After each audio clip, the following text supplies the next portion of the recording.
Alright, we're live. You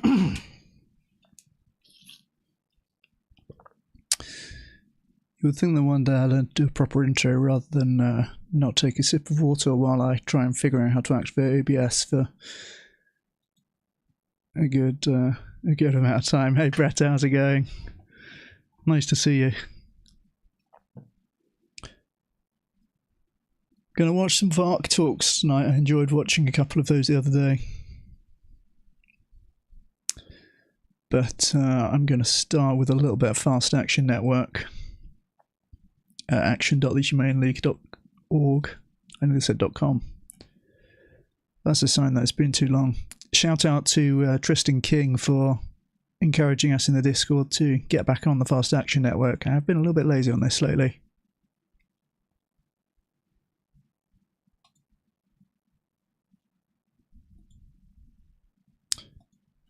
What do I do here? I need to click through to email someone.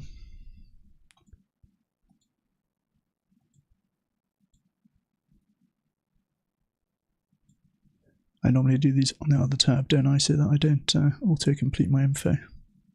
Let's do that. We're going to watch a little bit of VARC, lads, in the next 10 minutes, I would say.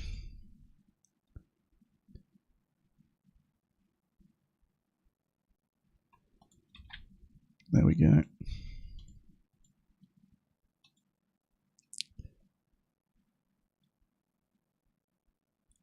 I've been doing a little bit less streaming and a little bit more edited videos, as you can see.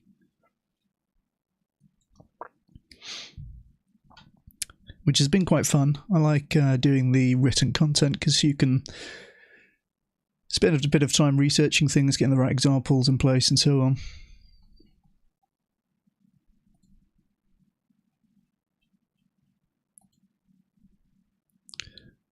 But we're going to watch... I've got 3 to choose from. Actually, perhaps I should do a little poll for which talk we should watch.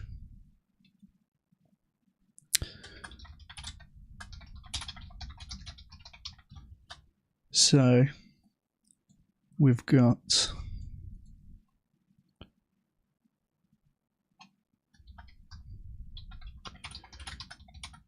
Jasmine Taboo on collective plant-based intervention impact through a grants program.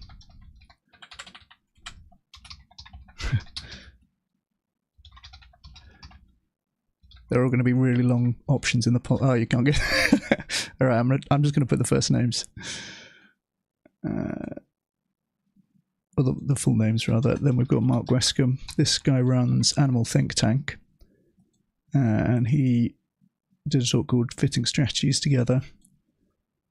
And then we've also got some other people also from Animal Think Tank. So this is Rob and Helen, they're researchers. Rob and maybe I can put the orgs as well. No, it's not going to fit.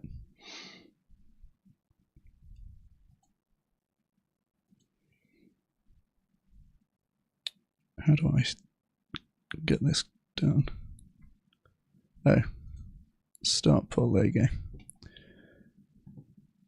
So you can vote on the poll as to which talk we watch.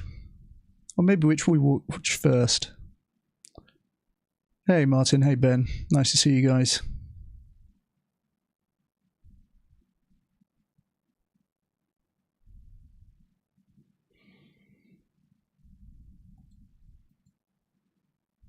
Is the poll active? I'm not sure.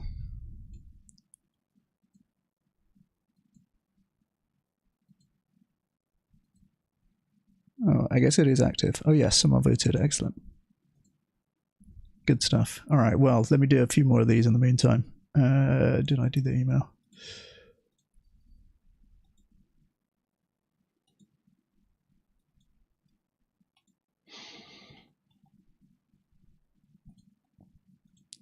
Another contact form, let's go. Shout out again to Tristan King for encouraging us to get back on the horse for the Fast Action Network. Don't cancel me for the speciesist turn of phrase there.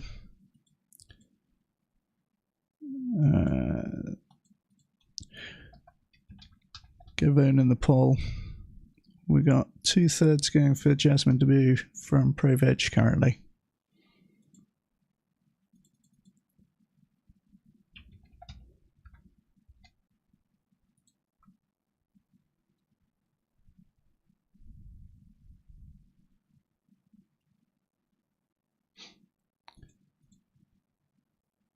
Nice. Right, let me do up to 560 on here. And then we'll watch some of these talks.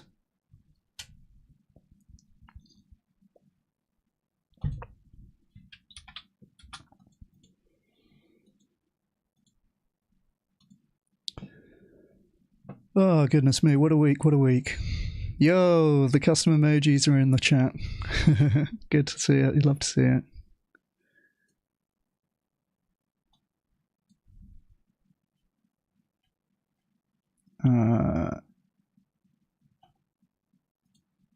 Damn, okay, I said I'd go to 560, didn't I? Let's do this. Probably got two more actions to do here, and then we'll watch one of these vids. You know, it's the consistency that counts for these things. It's easy to do it, but it's easy not to do it. That's what they say.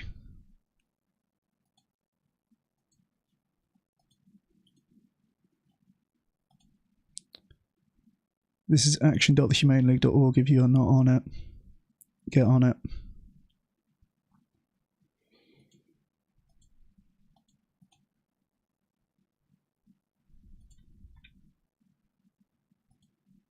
Boom. Wow, the form was surprisingly long, but I think we got there. Right, one more thing. It's going to be a YouTube comment. That's a sign.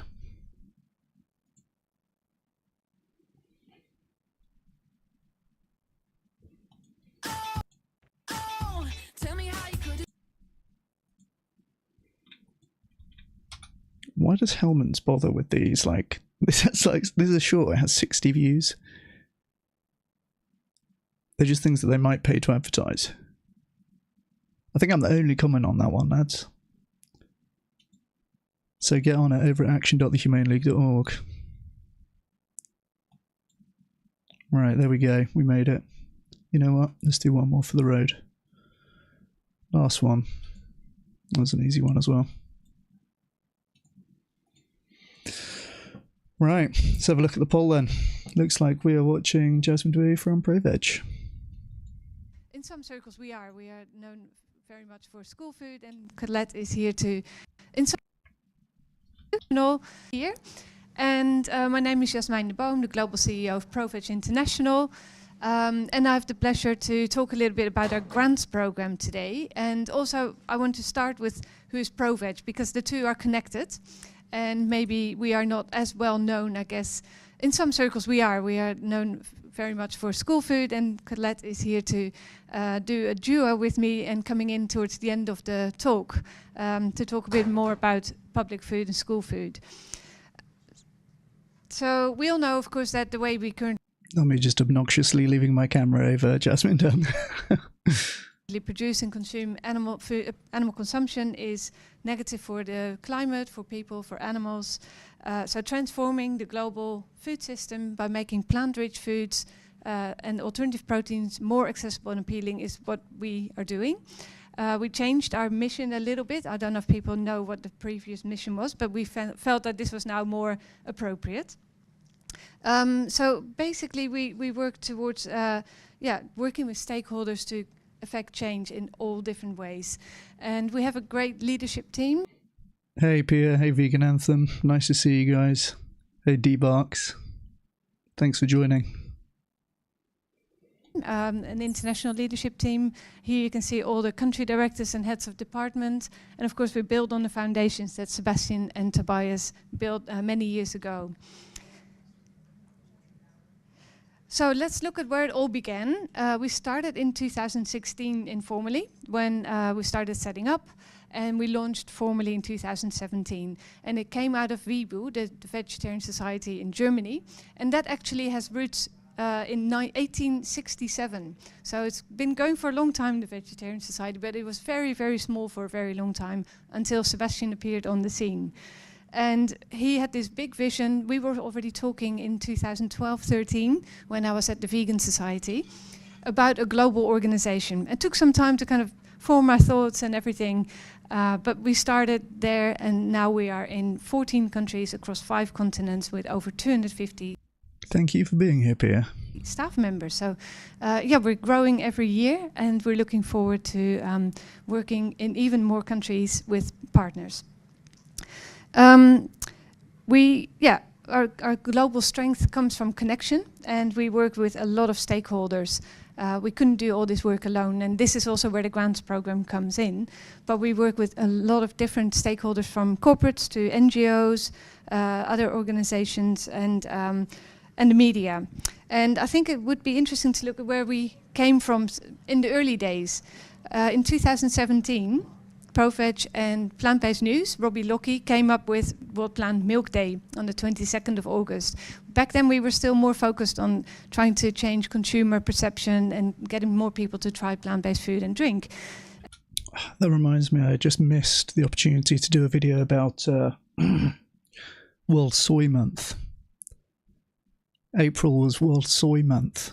I was going to make a video about how good soy is. I've got most of the script of a video about how good soy is. Shall I wait for next World Soy Day? And this was a great positive campaign, and we ran it for about 3 years together with lots and lots of organizations around the world. And then we felt like we actually can step away from this and other organizations can continue. And I think we heard that theme from Kate, pass on the baton this morning. And that's also what ProVeg has done in its strategy. So we then started focusing more on institutional outreach and engagement.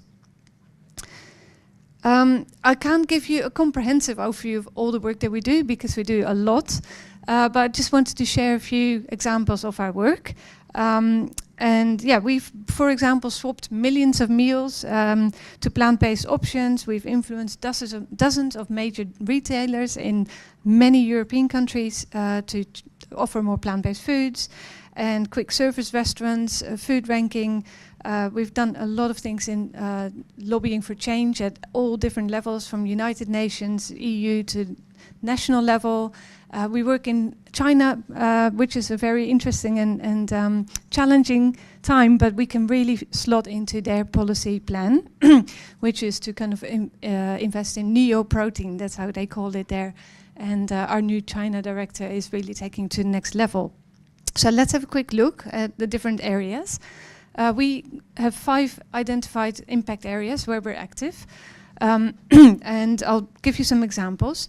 But yeah, we lead the conversation across all these different areas, from food innovation to corporate engagement, policy and advocacy, movement building, public engagement, media. And the grants program is part of that movement building, and I'll come back to that in a moment. But what I want to say first is something that maybe some of you have seen, some may not have seen, is sustainable market transformation. This concept came from the kind of environmental space, where they looked at renewable energies. A few years ago, New Foresight did this whole kind of report, New Foresight in the Netherlands, where they looked at how can you get that change, a really big change in society. And they identified 4 stages. So, for example, with renewable energy, and I'm not an expert on that, but it all started like in the 70s, 80s. There was an oil crisis then, history repeating itself. And there were activists who had picked up some research, like there's a crisis with the environment. Again, Kate, you referred to like early signs of environmental messages, but it was far from mainstream back then. So that was the inception stage. People got together, raised awareness of the need for renewable energy. And then you got the first movers, organizations getting involved, maybe some micro grants here and there. Governments were still kind of asleep at the wheel, basically. They were not really onto this. Hey, Tan, good to see you. And then you got like conflict with greenwashing, frustration. You often go through that phase before people are starting to take it more seriously. And it's not one thing, it's many different activities, strategies. You focus on getting more people involved and getting more stakeholders to take it on. And that's when you get into the critical mass. And that's where we really started seeing, for example, Germany taking a lead in solar and renewable energies. And they started really to kind of put money into it. It cost them a lot of money to kind of look at solar power. And then later you see that being adopted by other nations, made more cheaply, and then it really takes off. So in terms of renewable energies, I think we're kind of here, still in the acceleration. We're not there yet, but it's becoming institutionalized now, and there's no way back. And I think what we're trying to do as a movement is similar. We're also trying to kind of get it into the institutionalization phase, moving it away from sporadic events and people and organizations. And the grants program kind of ties in with it. I'll come back to that.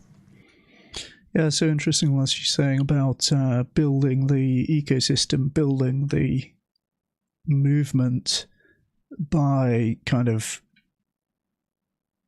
well, the grant is basically facilitating more different organizations to exist in the space and pay salaries ultimately. Most organizations' expenses, I would say, in this kind of thing are likely to be salaries, because at the end of the day it's people spending their time and attention doing things, isn't it? But yeah, getting to a sustainable number of people who can be paid to pay attention to that full time is a good function of the movement grants overall. How can I have a Google Sheet which I sometimes share with people with grants opportunities in the animal movement, because there is money to do projects out there that you can apply to get. So it's worth knowing. So to come back to our impact areas, our first one, food innovation. We were the first to organize a major new food conference in 2019 where alternative proteins were being discussed in a really major way. And I still remember, because I'd only joined the year before, Mark Post from Mosa Meat in the Netherlands spoke about cultivated meat. And it was like a game changer there. It was like really opening people's eyes, like, oh, this is possible. He had already come up with their first version in 2015, but it became much more tangible in 2019, I think. The next one will be in August in Berlin, so if you're interested, do check it out and come along. And we also have 2 new food fora, which are in Czechia and Poland. The next one will be 22nd of April in Czechia, in Prague, and then 12th of May in Warsaw. So it's smaller versions of the New Food Conference, but really bringing together local and regional stakeholders, researchers, retailers to put this topic on the map of their agenda. What I also mentioned was in China, where we do food innovation challenges, and that's working with lots and lots of students across universities to come up with new concepts for new innovative products in collaboration with major multinationals and Chinese companies. And now I think in the last 7 years or so, we've been working with 5,000 students. We've done a bit of a follow-up survey. Some of them have gone on to work in sustainable areas, sustainable food. So it's really sparking those ideas. It's a way in. It's not an end goal in China. Of course, we need to do so much more. But I think it's given us that credibility to be an established partner there and to work more with universities. And that is the way to kind of policy in China. So it's different kind of strategies for different regions. Then corporate and institutional engagement. We are doing lots of research to kind of underpin our work. We've produced many different reports that have been useful in corporate outreach. It's so interesting reflecting on it now. It seems like it should be kind of obvious, I guess. Pro-veg is professionalizing the vegan movement, right? I'm seeing a new shade of how this is like it's not only institutionally focused as opposed to individually focused, but also it's about professionalization of the movement. kind of has echoes of my conversation with Roger Yates, I feel. I guess that my main interaction with Roger Yates in some ways has been like his commentary, or no, I wouldn't say my main interaction, but subsequent interaction has been about his commentary on Tobias Linnert, who founded ProVeg. So it's interesting seeing that, how fundamentally different kind of philosophies and theories of change that they both have. For example, one of the main collaboration projects was the Smart Protein project. Was EU funded, and that finished in 2000. Hey, Po, good to see you. 2024. But the market and consumer data from that project are still kind of useful, need to be updated every second year because things change a lot. But I think that was really exciting to see that collaboration at EU level. Also in 24, we did a big report on alternative meat versions and how that compared nutritionally to the meat counterparts. And we found that, of course, most of them were healthier. It is a bit of a surprise stream. Than meat-based products. Oh, shock, by the way. Sorry, I spoke over Jasmine's punchline here, but this is this is what I'm always saying. I think this is the one thing I probably say every single stream. But I think that was really exciting to see that collaboration at EU level. Also in 24, we did a big report on alternative meat versions and how that compared nutritionally to the meat counterparts. And we found that, of course, most of them were healthier than meat-based products. There you go. That's I might make that my ringtone. Jasmine saying that. And that was our first kind of big attempt to push back on the ultra-processed food debate. And we've now also got a lot of fact sheets on our website on the food system data on ultra-processed food. We really want to equip the movement, journalists, other organizations with proper facts and arguments and visuals and infographics, etc., to use so that they can take it to wherever they are having conversations. Then... That's good. Yeah, that's a version of what I'm trying to do as well, with having videos that you can send to people. Obviously, my channel is mainly aimed at vegans, but definitely I try to make content that would be useful to send to non-vegans. I might make a thing about have you got cognitive dissonance? I think that'd be quite a useful 5-minute video to be able to send to someone, right? Because I think that's where a lot of people can get caught up, and I mean, it's the most tricky thing to navigate, inevitably, isn't it, when you're in terms of behavior change? As part of our strategic evolution, we started kind of grouping some of our regional projects under 3 global programs. And they are public food, corporate protein transition, and policy.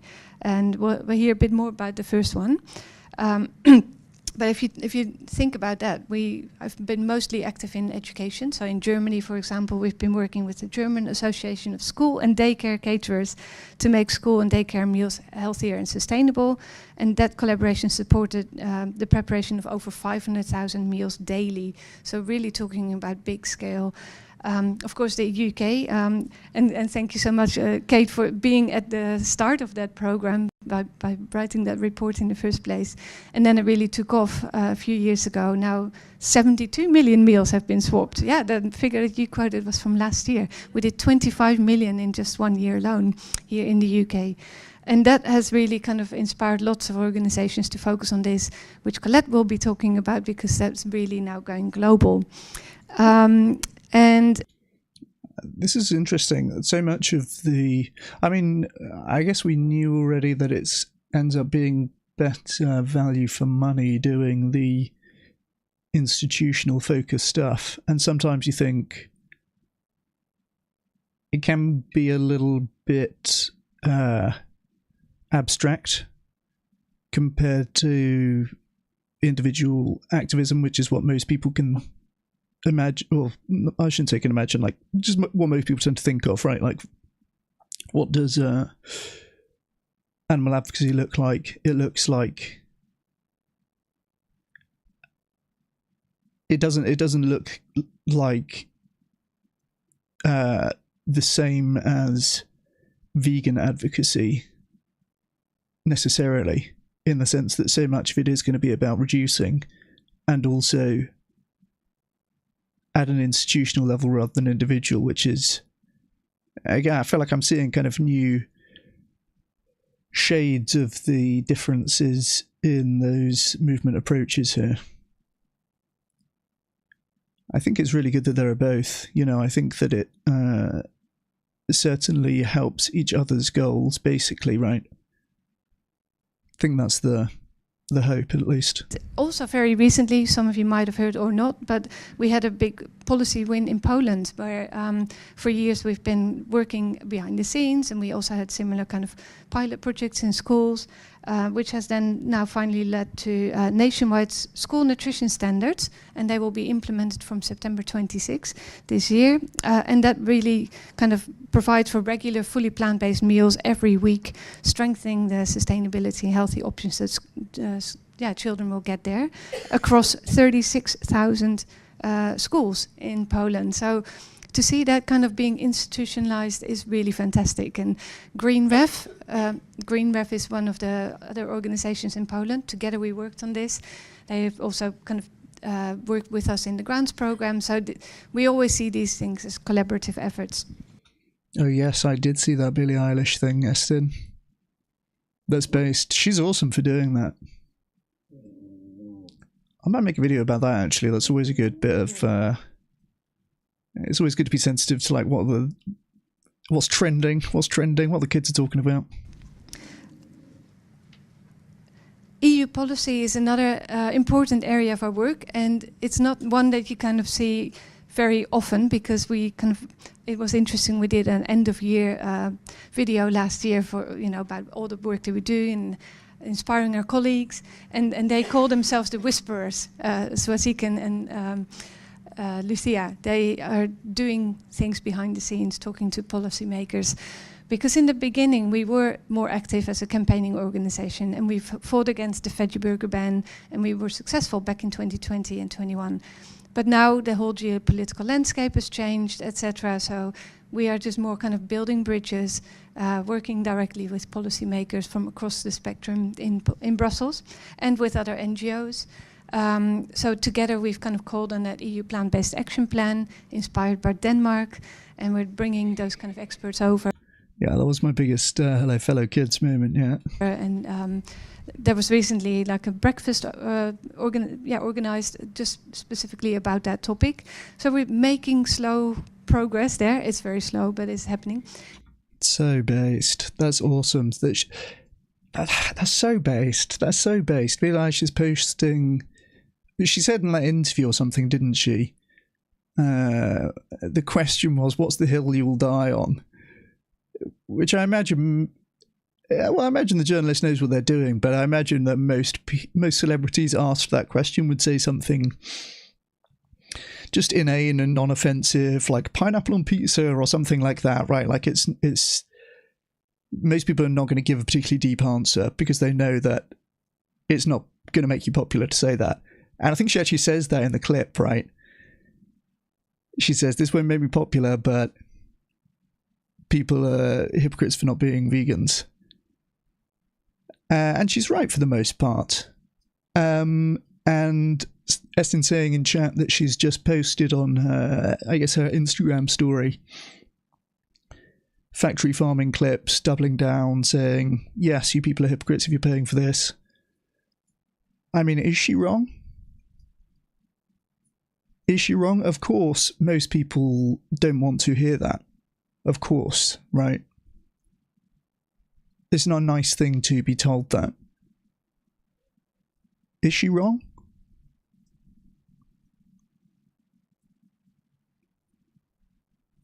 I think if you interact with animals to any extent, or even if you don't interact with animals and just think about it abstractly,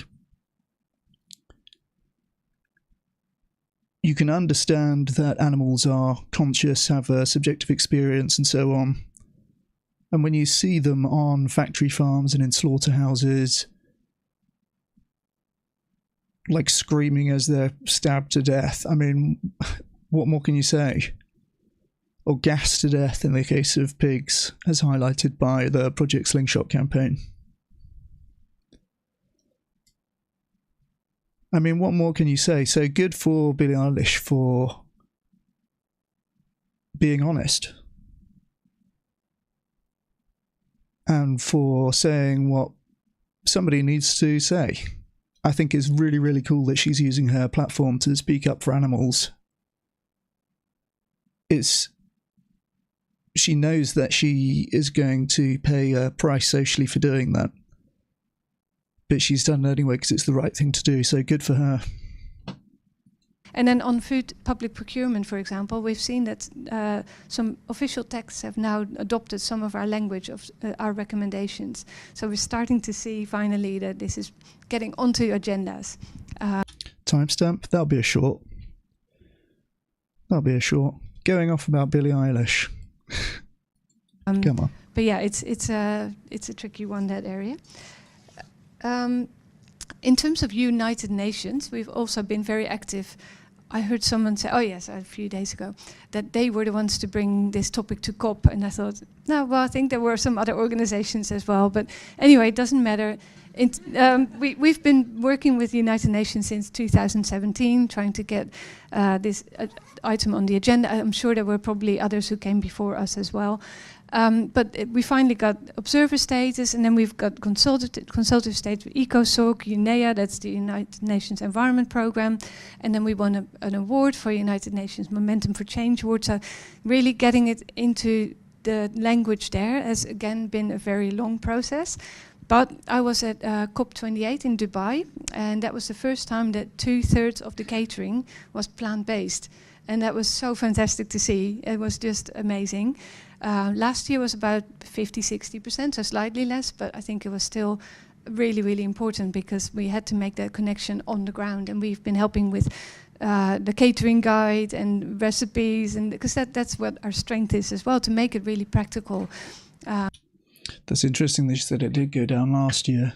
That was the one that was in Brazil, the last COP, which, as we know, is a big beef producing and exporting nation. Apparently it's a bit of a running joke with COP that it's always hosted in a country which has massive economic interests in whatever the issue of the day might be from a climate perspective. So it's historically been in like oil and gas producing countries, and subsequently the statements are often more watered down with respect to those industries than people would like to see. So yeah, I think you can see our team in action. Last year, COP in Brazil, and we had a Belém declaration that has been signed by over 300 organizations to call on these plant-based action plans worldwide and really get all the kind of different governments behind it.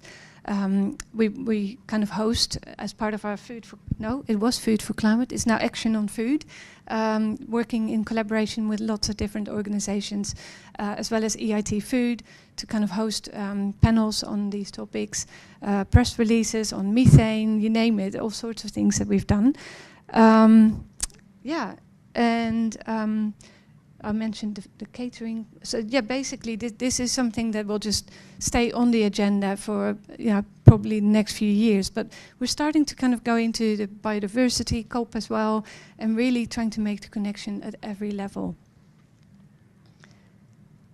Now, before I come to the grants program, I've spoken about 3 of our impact areas: food innovation, corporate engagement, and policy and advocacy. Our main program within the movement building pillar is our grants program, as well as the Kickstarting for Good program.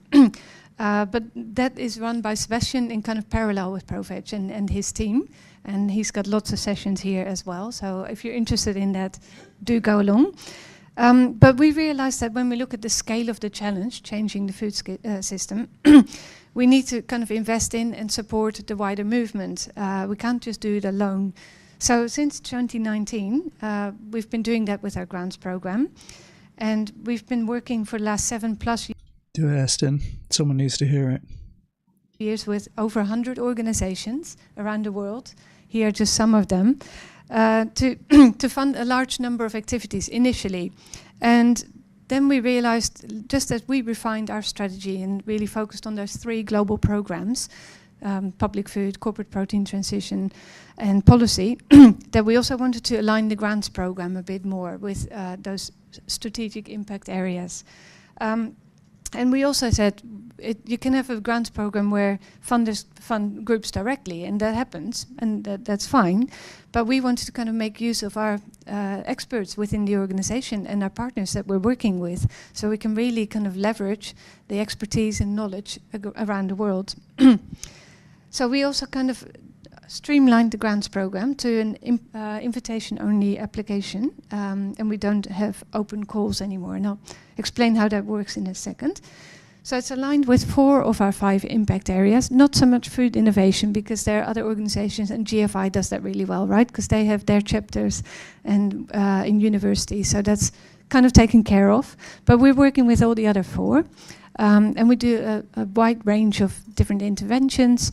Here are some of them: fee label, dietary guidelines, school food, and events, challenges, etc.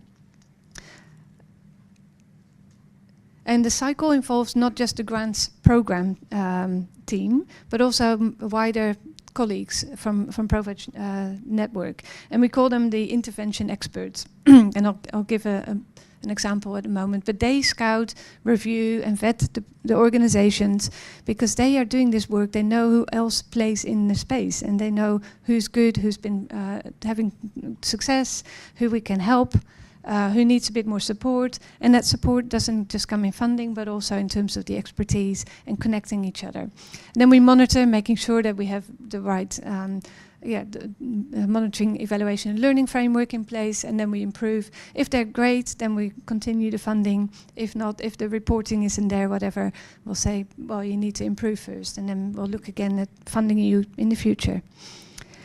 So it's heavily based on the input of domain specialists, as I said, the intervention experts, and they source the applicants, etc., as I mentioned, and they will basically onboard the organizations. They look at who's going to be interested in, say, dietary guidelines or other areas, and what support do they need, and then connecting it to our colleagues in the network.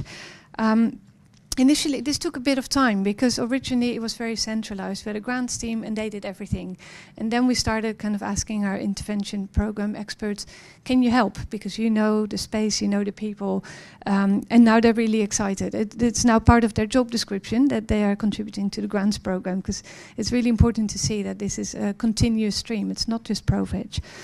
And if you're interested, you could become an intervention expert. You could help shape funding for other organizations, build a global network of peers. If you're really excited about one area and you think that should be scaled up, we can look at that, and you can multiply your impact by working across organizations. So this kind of shows who's involved. It starts actually, of course, with the strategic funders. They have certain interests, and we align their interests with these particular interventions. And yeah, we then coordinate. As I said, we bring it all together. We do reporting, quality, due diligence, vetting, compliance, and we are the connective tissue as the grants program team.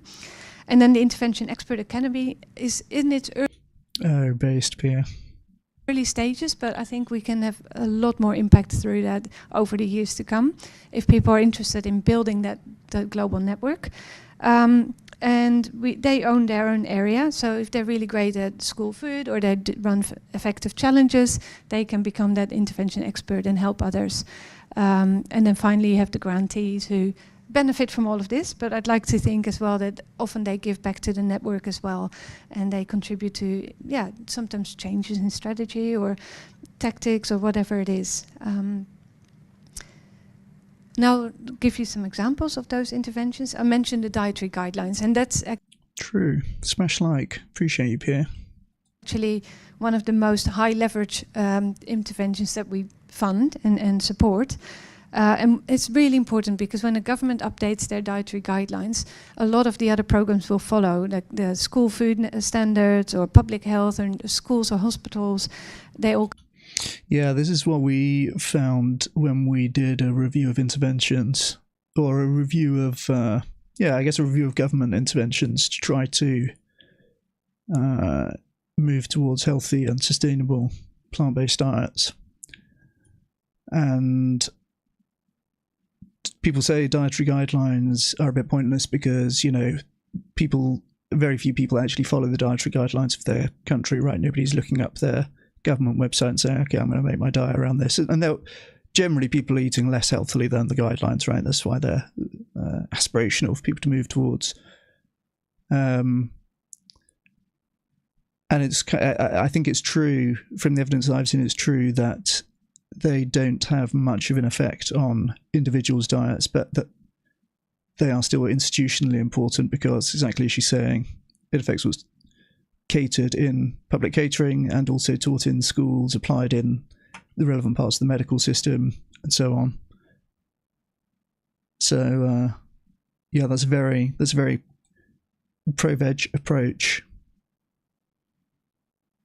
is outlining those benefits for institutions, and then having the dietary guide, because they'll be tied to incentives for different government departments and so on as well.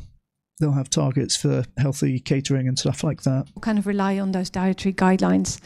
And the challenge is that they're still quite animal-based, not because the science isn't there, but because the advocacy hasn't been there. But this is a really important one because this one is another whispering activity. We do this behind the scenes. We don't do public campaigns about change the dietary guidelines. And I think that's really important because the plant-based meat price crossover is going to go hard, I think. I've been mentioning that in a couple of the videos that I've posted lately, but there's really now strong examples of plant-based meat being cheaper than meat. I was looking at a paper today from, I want to say 2022, and they reported that plant-based meat products had an average premium of between 20% and 120% or something like this. It was a big range. I guess it was for different products or whatever. But there were no categories where it was cheaper. And now we're seeing beef alternatives, plant-based beef alternatives, getting not only cheaper but significantly cheaper. So I really do think that you're going to see a lot of people moving in that direction now. We've seen some great examples in certain countries, and we build on those and we kind of highlight them as good examples. We're now active in 25 countries and tracking processes in 92 more. So this is, again, a really important systemic change that we want to focus on. The V label is one of the few interventions that pays for itself. And you've probably seen it here, although in the UK it's slightly less well known compared to the vegan trademark and the Vegetarian Society labels. But it's already on 70,000 products worldwide and has generated $9 million. So we give a little bit of a small grant for organizations to start, and then they can get the return to plow back into their organization to fund other campaigns. And we think it's a really effective way to kind of both help the visibility of plant-based products and help consumers, but also bring sustainable sources of funding into the organization. I mentioned challenges and veg pledges, and we have our own veggie challenge, and it's based on behavioral insights and really kind of comprehensive. But what we found was that even though it's now across, I can't remember, 8 or 9 pro-veg countries, I'm not quite sure, to be honest, but it's, I think, 6 or 7 languages. But anyway, it's a really decent program, but it wasn't as scalable. So we started working closely with Veganuary because that's more scalable in terms of participating. And you will hear next from Wendy this afternoon about becoming part of that movement. And I think it's really interesting because if you want to do those kind of campaigns, we can provide the grants and support. And this is one that where the intervention expert is Veganuary, not necessarily us, even though we have our own program as well. But there are still a few organizations that do other challenges around the world, and they've been. That's a good, that's another very pro-veg thing, right? Like there's some other organization which is more specialized in X intervention, why don't we basically stop doing it and just support them to do it better? Kind of makes sense. There can be situations, I guess, where it's good to have some redundancy or like multiple approaches trying to do the same thing. But when it's similar enough, it's often most efficient to just streamline that. Been doing that for many years, and it works. It's neither us or Veganuar. It's their own program, and of course we want to support that as well. Then events are, of course, the most accessible way of getting people to be exposed to plant-based messages and veganism and traditional advocacy. This is the art of pleasure, not persuasion. They come and go as they please. And we don't just fund the event, but again, share best practices of how you can create a great event, making it really effective and cost-effective, because that's something that the donors care about as well. And that's probably a good medium involvement. Well, I guess it's quite high commitment potentially, but if you have somebody who's very interested or potentially very interested in going vegan, these veg fests, taking the veg curious there, because they'll basically get sport for choice in terms of what food they want, and also probably someone will stick a VR helmet on their head and put them in a pig farm, which is very compelling. So that could be a good combination, a good environment to be in. I always think of these as being more about community building and kind of, they're events for vegans, which I guess they are for the most part, but they should be a good, thing to go do with your vegan curious friends, I guess. And this is where these events, well, we still have them, of course, in, say, the UK, other countries. Hey, Louis, how are you going? But they're particularly effective in countries where the plant-based culture is still emerging, where it's a bit new. And that's why we come back to those sustainable market transformation stages. So the dietary guidelines, of course, are just really difficult in countries where there's no awareness of these issues, or where the nutrition science has lagged, for example. You wouldn't start with the dietary guidelines intervention there. It would be much more sensible to do kind of pledges, challenges, etc. in those countries.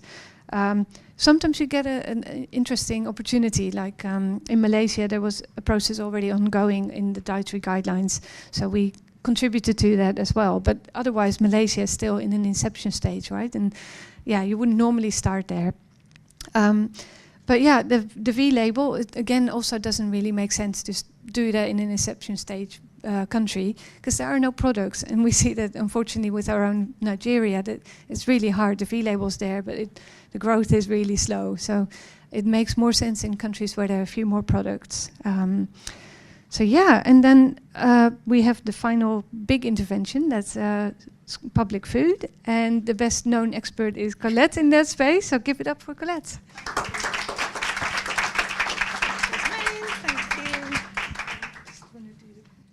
Clappers in the chat. Hi everybody, clappers. Nice to see some familiar faces here as well. So for those of you who don't know me, I'm Colette Fox. I'm the public food lead at ProVeg International, and I'm the intervention expert for public food. I've been at ProVeg for just over 5 years, and for the first 4 of those years I was developing the School Plates programme, which Kate very kindly initiated. I've already thanked her for ensuring that I had a job. I'm very grateful for that.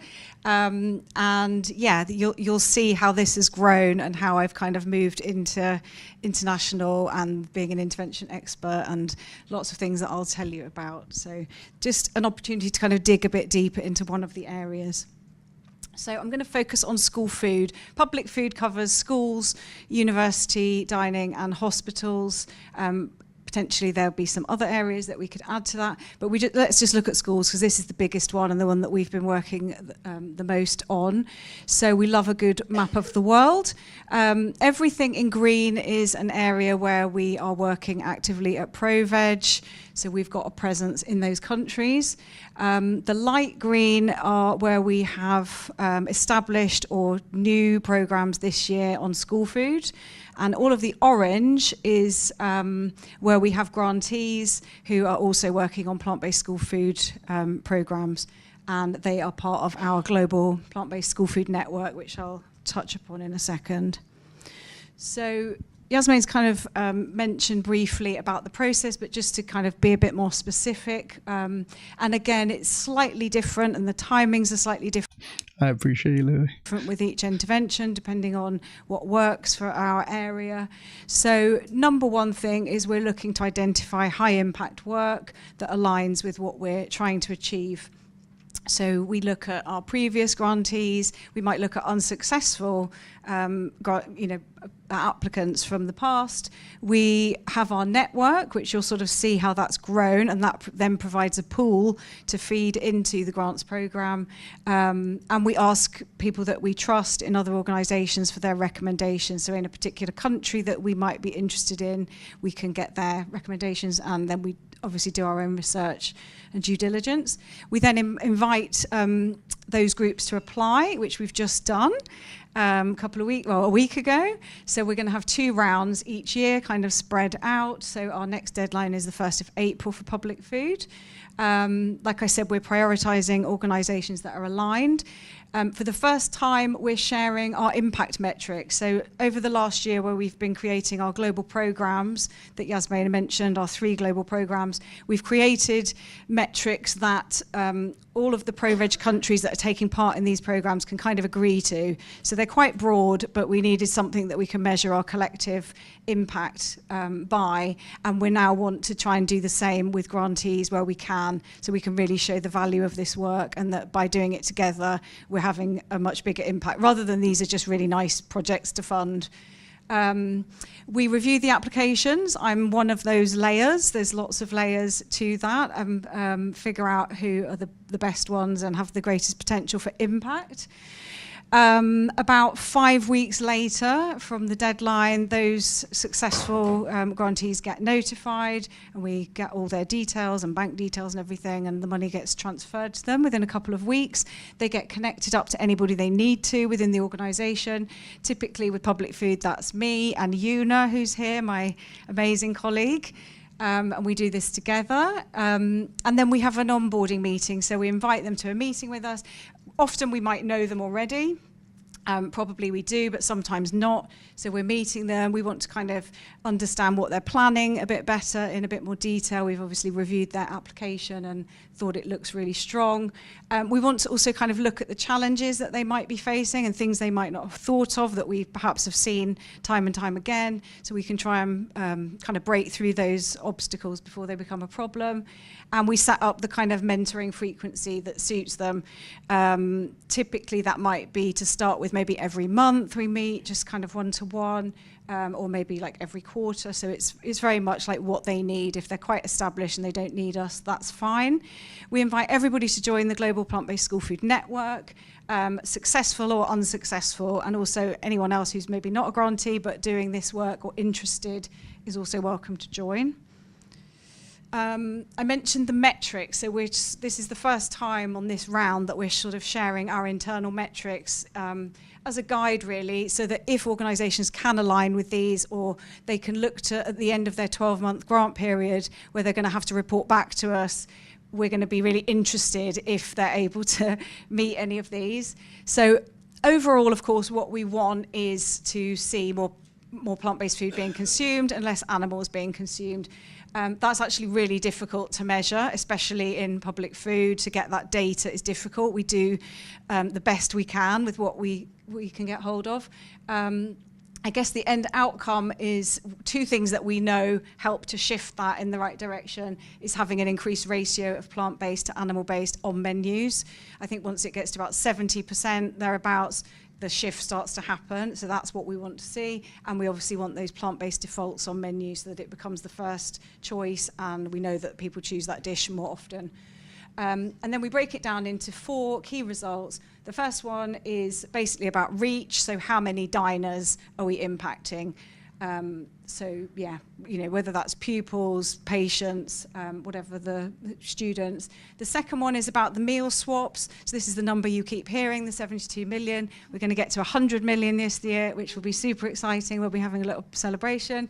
And this is, how many have we swapped from being an animal-based dish to a plant-based or plant-rich dish? Then the bottom two, number 3 is about behaviour change in individuals. So we want to see, for example, when we go out and we do these very practical hands-on workshops in kitchens with caterers, how many of those individuals want to actually, say they're going to do something different about this. And the final one is about organisational behaviour change. So these are the actual partners that we work with, whether that's a local authority, whether it's a university, whether it's a big food service company. We want to see a shift on their menus within 1 year. So that's what we're looking for. So actual change. I mentioned the global network. So this is something that I set up because I was doing this work. I'm feeling like the person doing it on my own. I found a few other grantees and realised we were all... Yeah, that's kind of a sweet thought, Estin. It's true that, most of the animals that are alive right now, except for a lucky few that get rescued or, fall off the back of a slaughter track or whatever, are destined for the slaughterhouse, right? But they'll care about their, distant lineage not having the same thing, potentially. I think it's coherent to care about, future suffering for us to care about, but it's a sweet thought that perhaps the animals, want that too. Having the same struggles, and things were very much the same wherever you are in the world. So I kind of brought those few people together initially, and we have been meeting for the last few years every other month. We kind of spotlight 2 of the organisations each time. Sometimes they're direct children, right? So, absolutely. Just share how school food works in that country, what we're doing, what the challenges are, what the nutrition barriers are, all those sorts of things. And of course, we want to look at what the food looks like. Everybody loves to see what everybody else is eating, so that's always good. And we've kind of evolved this. It's grown and grown beyond the 10 people you'll see in a second. Last month, we started our first deep dive session. So we're now adding in another meeting. So every month there's a meeting, and alternate months we deep dive. So we've just done a hour-and-a-half workshop on how to use AI for fundraising. Next time we'll be talking about impact measurement and so on. So we're asking the members, what do they need to know about and what do they feel is missing. 2 weeks ago, UNA brilliantly convened 5 regional meetings around the world over 2 days, where we got the members to sort of lead those sessions and talk about what are the barriers, what are the wins, what's missing, and then we brought them all back together for a global meeting on International School Meals Day. Yeah, you're not wrong, Pia. Hey, Kerry, nice to see you. Which was the 12th of March. So that has been fantastic. And this is our community of practice. This is our movement building. This is upskilling those unsuccessful applicants so they don't get lost when somebody comes to the end of their grant period. And perhaps if they don't get funded again, they're still welcome to be part of this community and keep learning and keep helping others. That's the whole point. So we're now at about 165 active individuals in the network, and about a third of those are grantees. So it's quite interesting where we started completely with grantees, and now it's grown beyond that. And so, like I said, these kind of other 2/3, we're getting to know their work, we're getting to know them as people, we're building relationships, and therefore we can see who's doing the good stuff and where can we kind of direct some of this money. So that's around 85 organisations that are representatives. It's not just NGOs, it's also, we've got some sort of national government level representatives in. It should feel kind of empowering, by the way, if people have, the people in my chat probably have ideas of initiatives that they could do for animals. And you can totally go and open up a Google Doc and start writing an application to one of these grants. They can be competitive, some of them, but there are people out there trying to give money to people who are trying to do positive things for animals and get paid for it, right? So if you've got a bit of initiative and a bit of know-how, particularly if you're in a professional field which could be directly relevant, but even if you're not and you have an idea and you think that you can do it, there are grants for, you know, people to have a go at it. So, again, I've got a Google Sheet of that, so if anyone's interested in getting that share, hit me up. Yeah, that's right, Tone. We do need people to actually do things. I think an awful lot comes down to taking the initiative. Like, just doing things without... It sounds kind of bait to say, but like without somebody telling you to do things. But do you know what I mean? Like, if you look at any of the great activists...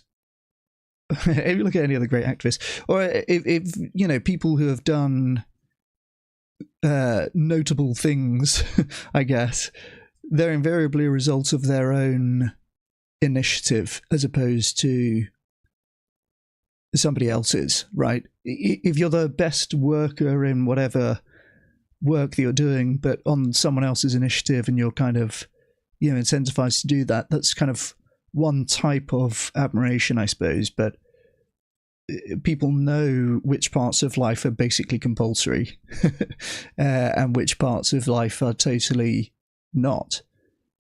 And it is true that the more things you have in your life, the less other things that you can have in your life, right? You only have so much time, attention, money. So I think it is remarkable when people choose to spend their limited time, attention, and money helping animals. Even as a welfarist, yeah, you'll forgive me of that, Tone. I appreciate you, Carrie. I appreciate you, Pia. Has Alex O'Connor done notable vegan things? That's an interesting question. I mean, Alex O'Connor was such a good vegan, wasn't he? He was so bloody good. I remember that thing of him talking to Matt Dillahunty. He's made noises as if he could be a closet vegan 2.0. You know, he talked about the Shrimp Welfare Project in that video that we watched of him. And he has effective altruists in his community, definitely. So I think he's aware of... I think he's aware that you can do that kind of thing, and that it can be, you know, you can help more animals by supporting charities and like supporting institutional change. And this is kind of, you know, this is what the institutional change looks like, right? We're hearing it from ProVeg now.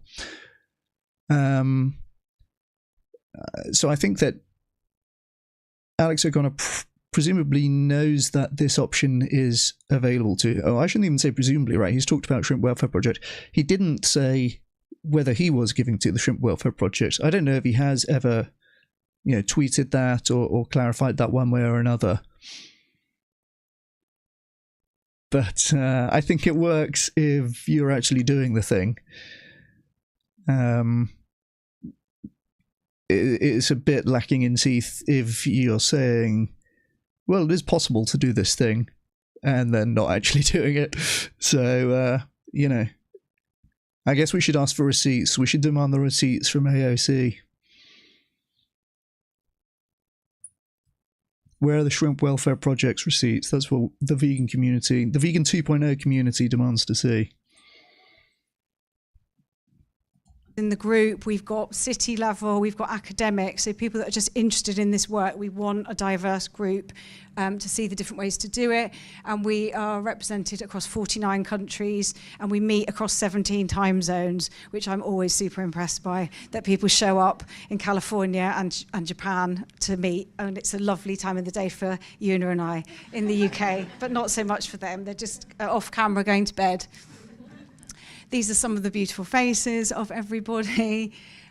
We share resources. So these are the UK school plates. Yeah, I mean, the leather wallets kind of sting, not going to lie. resources that we've got recipes, we've got an award scheme, we've got you name it, there's resources. So we're very happy to share these. What I discovered is everybody's trying to create these materials. Like, why are we just reinventing the wheel? We're collecting them from all the other organisations that have them, and we're sort of putting those into a database that everybody can share. Or if they need recipes in Spanish or Portuguese or French or whatever it is, we've got that, and we can support them to create what they need. We want to see the receipts that the Leather Wallets proceeds are being donated to the Shrimp Welfare Project. Yasmin mentioned Green Rev. This is one of our grantees. So Anya, who runs Green Rev, I get these lovely little emails into. Hell yes, Solidarity. They may well absolutely do that. I think yes. It's definitely worth trying. I may already have a Gmail address for you, but if not, then I guess give it to me on Discord, and I will share the grants list with you. And that goes for anyone else. You know, if you have your projects, take a bit of initiative. It's cool getting funding as well, because it makes you realise I could do that again. Right, and then you can kind of professionalize yourself in the movement. You know, if you're interested in doing this kind of thing and have the again, so much of it is about initiative, right? There's people out there trying to give money to people who are trying to do good things for animals, and especially for well, I don't know if especially for open access fees. Maybe, I don't know. There certainly would be funders who would fund open access fees for the right papers. To my inbox occasionally, which I kind of save in a special folder to make me feel good. And this was just after a conversation that she was able to go off and have these great meetings. And like Yasmin mentioned, they've now had this policy change. Nearly 7 million kids are going to be getting plant-based food across Poland. I've got 5 minutes. Okay, so what next? We have a new name coming for our global network, which we're really excited about, and it's much catchier than the Global Plant-Based School Food Network. We have a new website coming soon. We have a public food playbook, which will be out in the next few months. This is an brilliant version that we've created, UNA has created, which is our internal version that we're just trialing with all the Pro-Veg countries and getting feedback from, and then we'll be evolving that into a kind of external version. And we also are planning, hopefully, to have our first in-person get-together this year. Have I got time to play this quickly? Here we go. A grantee's perspective. Hi, my name is Benjamin. I'm the Executive Director of Viral Vegans, and I'm super happy to be part of the Pro-Veg community. I find it super useful that we have an international community where we can share our victories and our challenges together. And I have great news from Finland, as our capital, Helsinki, decided to halve their meat and dairy consumption by 2030. So this is, for example, thing I've been sharing in our community. And it's good to know that there are people who care about our future with our plant-based food system, and seeing the commitment is super important. And I think by sharing our experiences, we're stronger as a movement, and hopefully we can replicate these things. If something works in Finland, I hope it can work elsewhere. And that's my hope, that by coming together, we are more stronger, and yeah, the future is hopefully more planned forward as we keep on working. He's fabulous. And I'm going to leave you, for me, just with another of those little emails that I get. This one is from Veggie Project Japan. And this was actually, it's all about this connection thing. So I don't want everybody coming through Pro-Veg to us to find the route. This was one of our members in the US who'd reached out when they'd heard about what Veggie... We're just noticing you've got a choice of views, either with head or without head. I'm not sure if this bit is meant to be here. Oh, I guess this is the view of the whole room, hey? Project were doing, and they were like, we can help them.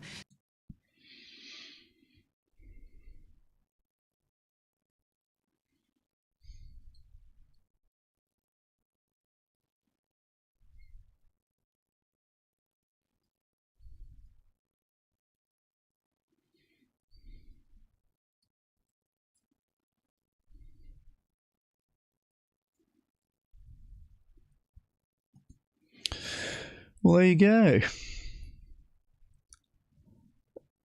That was maybe quite nerdy, like professional movement content, but I think it's well worth reflecting on.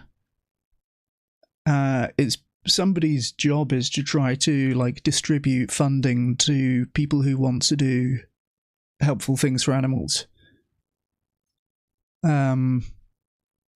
So if that describes you, then you may be able to. You certainly can take steps to try to professionalize in the movement. As well, I've been posting about a bunch of new funding coming into the movement soon. So some of the grants that I have in mind, as well as, of course, ProVeg grants, and you can make yourself known to ProVeg. They actually have this Kickstarting for Good program for like charity founders, basically. And you go and do a residential in, I think, Berlin. And then they connect you with funders at the end of it, so you can get a year or 2 years funding, which again is expected that it's mostly salaries, right? They're talking about enabling people to become professional in the movement. So yeah, there's really opportunities if you are someone. Again, initiative is like such a big part of it. Just being the type of person who does just get on and do things like on their own steam without someone telling them to, right? Now we can do a bit of telling to as well, right? Nothing wrong with a bit of telling to as well. Or telling how, I think. One thing I like about my audience as well is that people are here often looking for the tools to do the things that they want to do.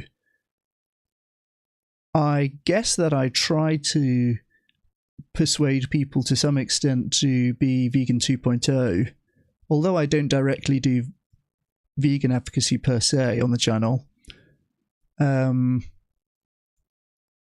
It's great that the people who are parts of the community and parts of the live stream and the Discord and everything else are people who are very motivated to try and help as many animals as possible.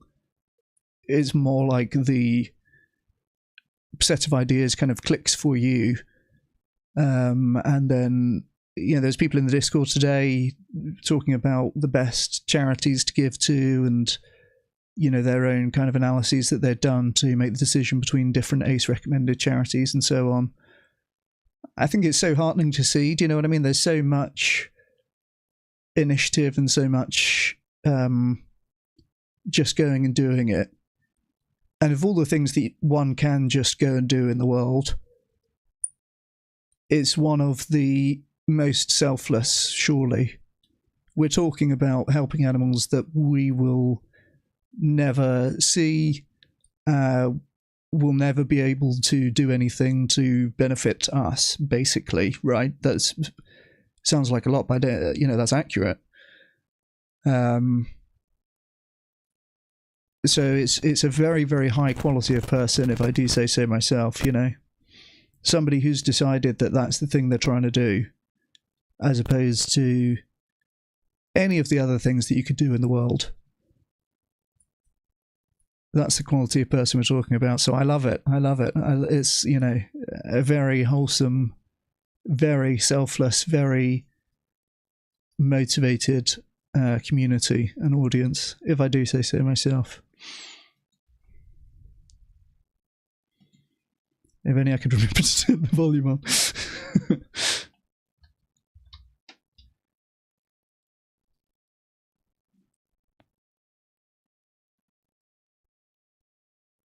Is this?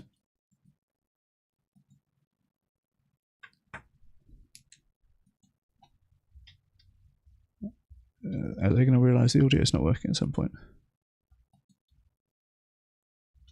How bizarre. Okay, I guess there's no... That's a shame. This was Mark Westcombe's talk.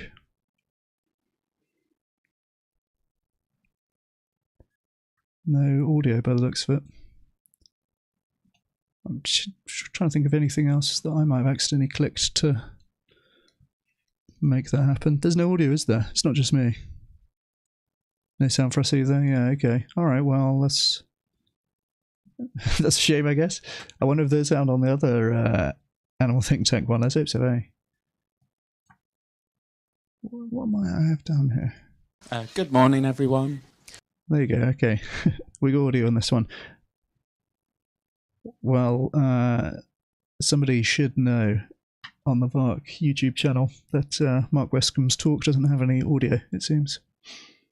We've all done it. Do you know what? I have definitely done that. I uploaded an interview with Jesse Tandler, and a big part of it, I just clicked the wrong button in Clipchamp, and it was muted for probably the most important part of the conversation, actually, or the most interesting part of the conversation. And someone at their organisation, New Roots Institute, reached out to me. Well, I guess Jesse did, and said, this is not working. I was like, okay, I better fix this. Okay, I'm going to start with kind of an analogy for what we're going to be talking about. So imagine you have arranged for a friend to come and visit you in your town. They've never been before, and they haven't looked up where things are on the map either ahead of time. You say to them, hey, let's meet up at the top of the high street when you get here. And in their confidence, they say, okay, see you later. You're there waiting and it's getting late and they haven't shown up. It turns out they have a really poor mental map of your town and they've managed to get themselves completely lost. This is kind of an analogy for what we're going to be talking about, which is that our audience has different mental models of the way the world works from the way we understand things. And we might be making assumptions about how people are interpreting our messages, which can lead to them coming to completely different conclusions. And the sort of starting point for this research study that we're going to be telling you about is this kind of like vegan advocacy that's, really popular. There's tons and tons of different approaches. And we sort of looked at like what's out there, and there's all these different strategies. Is this still working? I think so. No, don't tell me we're going to lose audio here. No, just turn it. Is it? It is. Yeah. Try this one.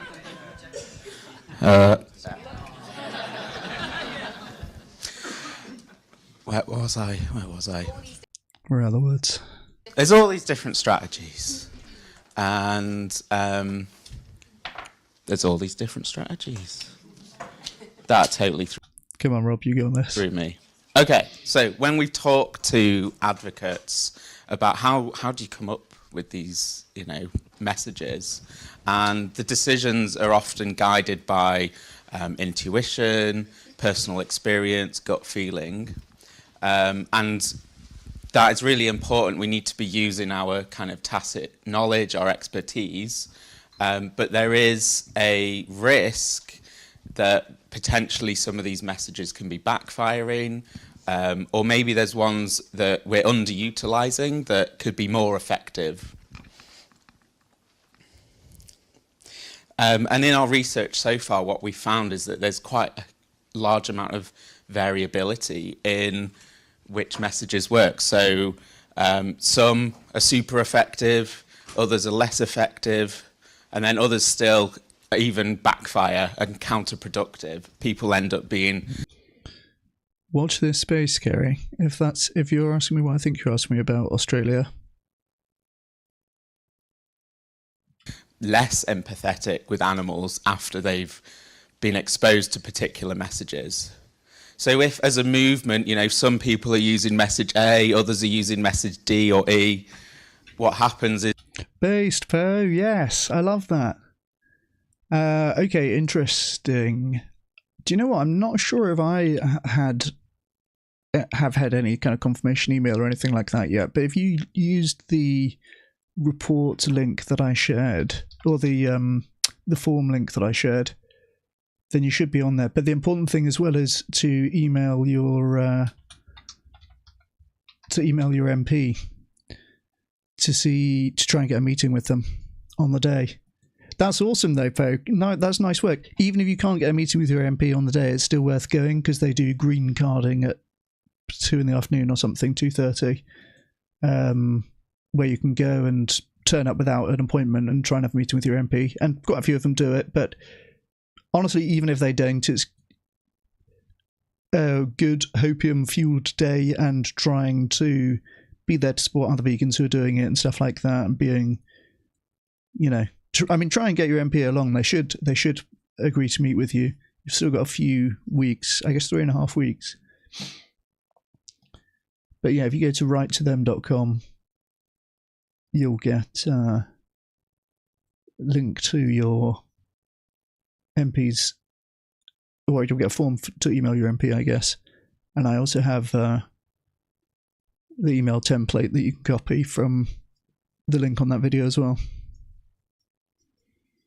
Yeah, definitely email the MP, Poe, because they'll. I think last time there's a few dozen people, I want to say, had meetings with their MPs. Like, it's not loads. So if you're one of them, it's quite a cool thing. You've been probably 5% of the meetings that happened that day. So yeah, it's another thing where it's really. It's not like you're going to turn up and be one of 1,000 people. You'd be one of like 50, or 100 maybe. Our sort of average effectiveness collectively could be fairly small. So the idea is, if we can do some research and figure out which messages are most effective and kind of hone in and focus on those which are more effective, we can collectively increase our sort of average effectiveness. So yeah, we're really excited to present this research. It's the biggest study we've done, and to the best of our knowledge, it's the largest message testing experiment that's been done in the movement. So we first started by kind of reviewing all the different types of messages that are out there, and we. Right, I think I have seen. I'm not going to say I've read the paper, but I have seen them give a presentation about the study before, so I think I know the correct answers here. But I'll pause so that you can have a moment to place your bets on which of these do you think is going to be the most effective at getting people to say that they're going to go vegan. Is it getting people to say that they'll go vegan? I think there's probably a few outcomes that are like positive intentions towards diet change, positive attitudes towards animals, possibly. But what do you think are going to be the most effective out of these? I'm not going to, I think I know the answer because I've seen this presentation before, or a version of this. But, chance to place your bets. I guess he's going to describe each one now. We found that there's these 12 sort of themes or narratives or different approaches. So, for example, you might have messages which try and highlight speciesism, or maybe they are focusing on asking people to go vegan. And within each of these, there's multiple kind of ways you can approach them. So, for example, you can do either, probably, Poe. If you're in Cardiff, I think you've said before. Not sorry to docs, but you should be able to go train or like National Express or something. National Express is probably cheaper, but it'll take a little longer. And yeah, in terms of time, I think people will be arriving throughout the day. If you are able to get a meeting with your MP in the afternoon, it'll be a little bit easier for you to travel there, I guess, in the day. The strategy of appealing to values, you can appeal to different values like truth and respect, dignity, care. And then within each of these, you've got different, you can break these down further, basically. So when you break all that down, we found 86 broad message types. And to run our study, we created 3 versions of each one. So, for example, here is an example of animal abilities, which is one of the narratives that we've previously found to be quite an effective narrative. So you've got kind of 3 different messages, each tapping into this idea that animals are unique individuals with sentience, with preferences, with joys. Here's another example. This one's speciesism. You've probably seen messages like this, kind of trying to highlight that there's this sort of inconsistency in how we treat animals, that we treat some animals one way and others another way. So basically, to run the study, we created all of these messages. And the reason for creating our own versions was to try and keep the style of them kind of consistent, so they've got the same font, same color, and so on. When we piloted these, we went with, I guess, more sort of a traditional vegan color palette, which was like red and black. And we found basically in the focus groups, they just immediately were like, this is Peter trying to make me go vegan, even like when there was no mention of either of those things. So that's so interesting. If I had to say what the vegan colour palette is, I would definitely be saying green, no?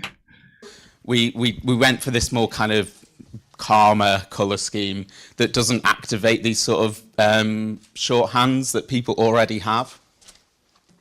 And so basically the participants would see one collection of 3 messages. So like they might see the speciesism set.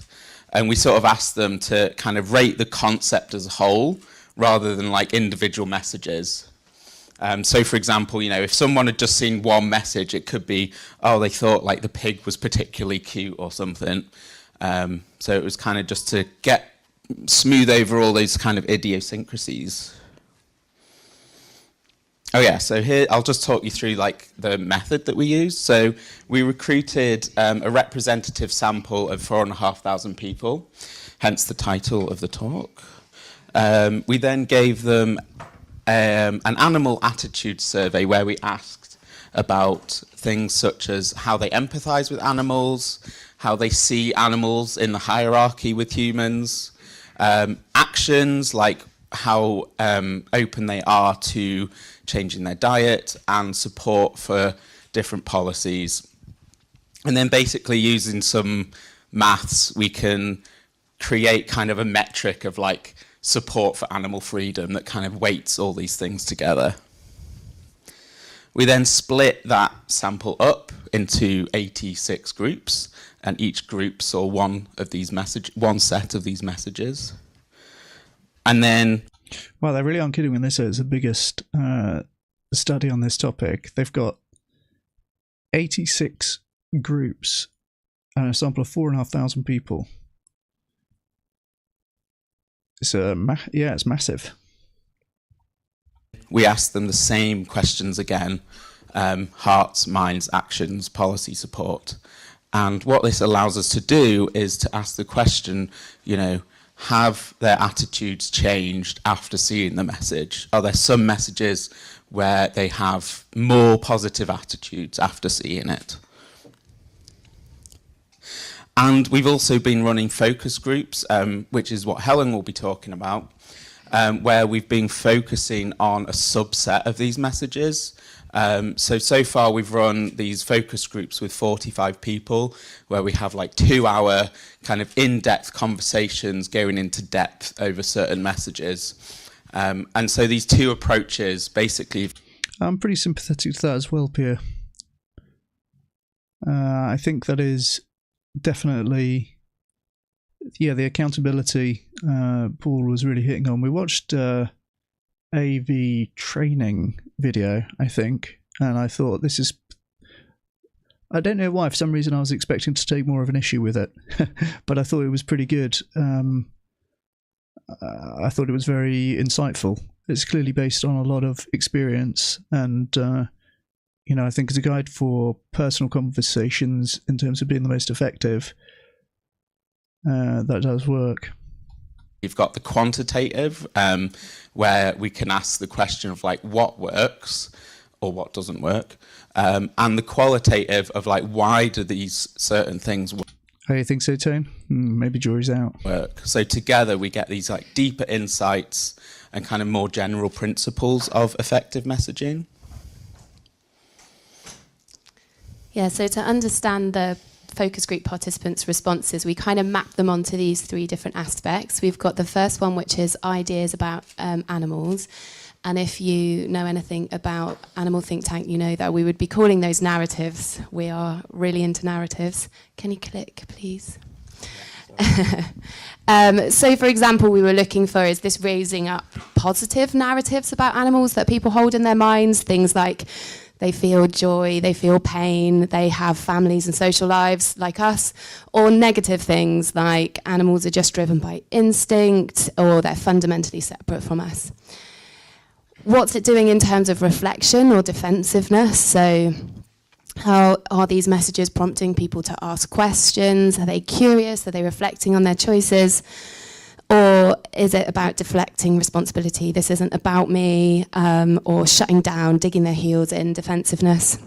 And then also emotional responses. Is it prompting curiosity or interest, empathy, perspective taking?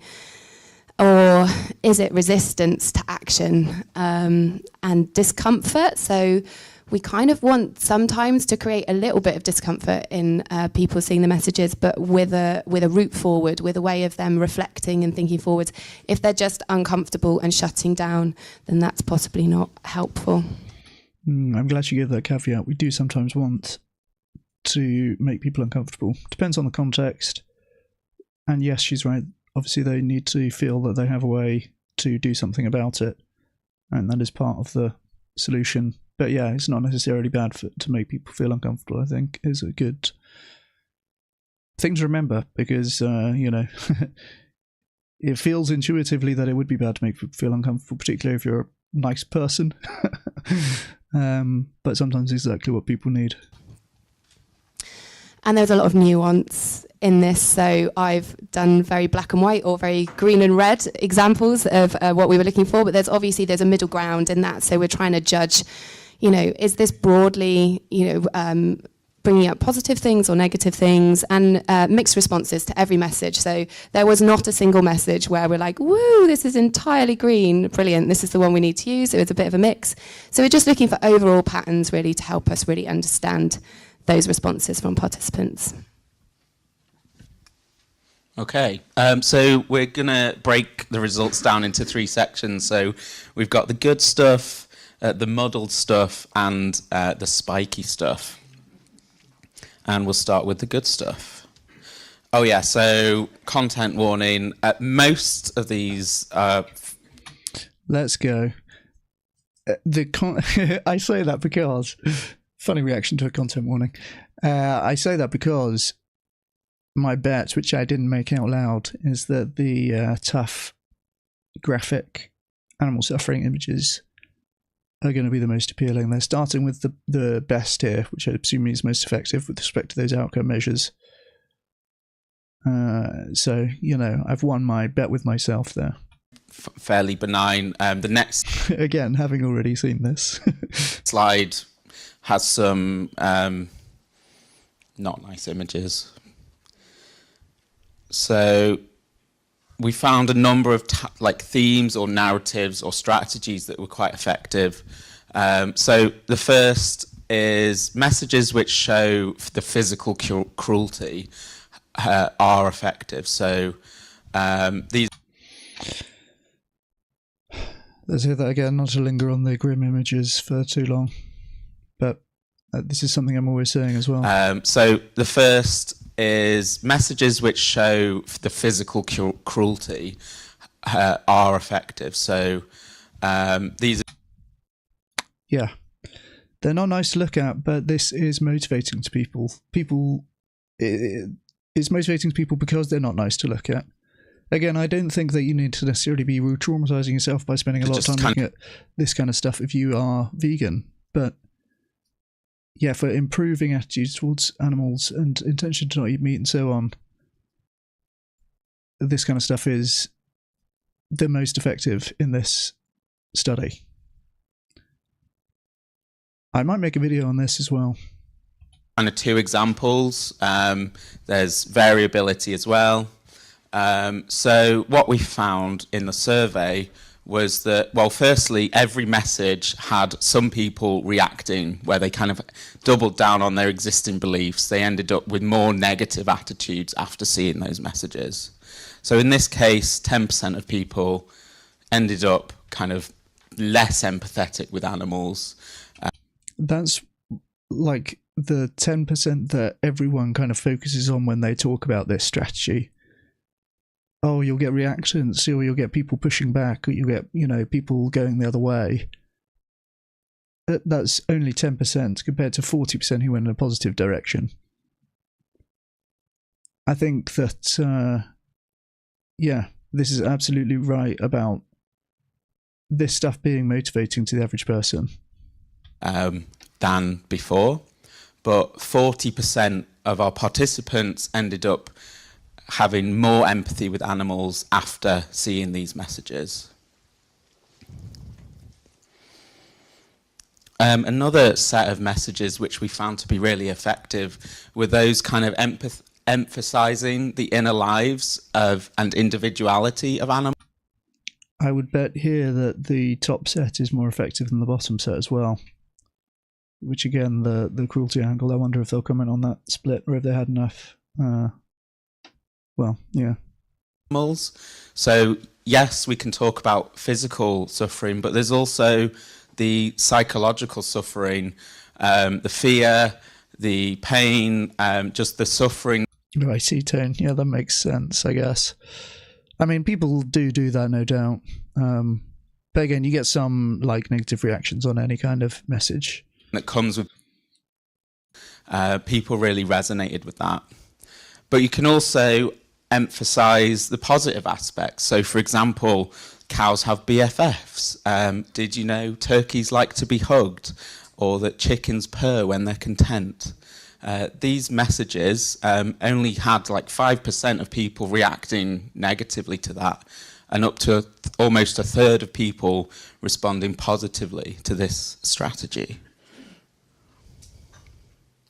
And a similar kind of related narrative is we are family. So these are messages which try and highlight that animals they have families, they have friends and families, and that again you've got like the nasty set and the nice set. Farming them is basically be interested to see the difference. Tearing families apart. And you know, here's two examples. We've kind of got a negative framed one about how, like I say, you know, it's destroying families, but we can also emphasize that, you know, families come in all shapes and sizes, and we are part of one larger animal family.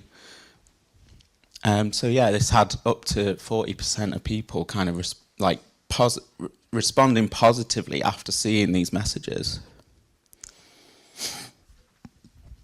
Yeah, and the same with the qual, the focus groups that we did. So we found that when we focus on who animals are, it's really bringing to the surface those helpful ideas about animals that we really want to be getting as a movement, more and more people talking in this way about animals. So for example, same set of messages, we've got this person talking about how sometimes people think that animals are different from us, but actually they're really similar. Personalities, family lives, they're caring individuals. And even with the more negatively framed messages, this idea that animals are suffering, they have feelings, and also really bringing to the surface, these animals deserve better, we should be doing better for them. And also when we focus on who animals are, these messages do a lot of hard work for us. So they join the dots. They give people the space to join the dots themselves. So I'm going to take you through an example of Yasin, one of the participants. So when he saw this message set, it really prompted curiosity for him. So he was saying, oh, wow, like, it's making me really see these animals in a different light. And actually, I'm going to look up if turkeys do like to be hugged. Great, this is what we want. We want to be prompting people to lean in more to animals, find out more about who they are. And it prompted action, because in the middle of the focus group, one Googled later, he's like, oh my God, they do. They really do like to be affectionate. They are curious animals. And he's reading information like this out to the rest of the participants in the focus group. And then he's also reflecting. He said he's gobsmacked. He usually thinks about turkeys in relation to food, a Christmas item. But he said, you don't really think about turkeys as having a personality. When we tried to join the dots for the participants through our messages or for our audience, so like you can see, for example, here we're saying friends, not food. So we're trying to get that, we're trying to elicit that same response that Yasin had in the previous set of messages.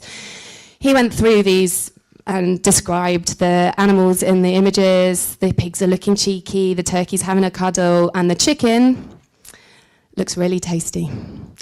So when we're trying a bit harder to join those dots for participants, it's actually potentially backfiring slightly and activating the food frame. This is making Yasin think about turkeys as food, whereas previously he was thinking about turkeys or chickens as having personality and individuals.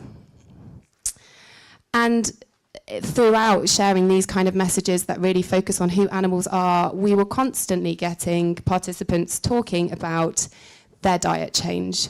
There was nothing in these messages talking about diet change, but they were talking about diet change. I only eat chicken meat at the moment, but in the not too distant future, that's going to be gone. And even with the more negative messages, which you think might potentially cause a bit more reactance. So this participant, it's making me feel really bad to eat meat. They love animals. And after seeing these pictures, I would be interested in reducing my intake.